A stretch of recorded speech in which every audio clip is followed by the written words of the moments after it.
It seems to grow more and more every year.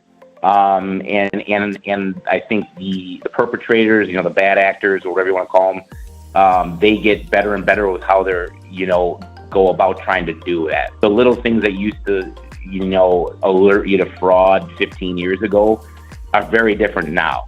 A fraud deal looks a lot different. One example is like, years ago, 15, 20, it always used to be no money down, and now they'll put 10, 20 grand down. I would too if I could leave with a $180,000 car for 10 grand down.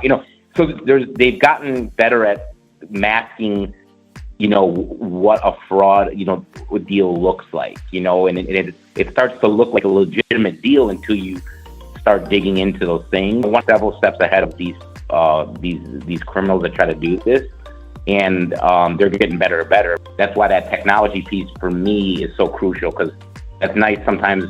Not, like I said, to have to depend always on, maybe I'm overthinking it, I'm afraid to ask the customer for this. But when you have something like that says, hey, this ID is fraudulent, that helps ring the larger bell, like I said, or the alarm, to be like, I better stop this deal. And that's a large in part due to many of the policies that we have. And then you combine it with the informative thing, and it just enhances it. So.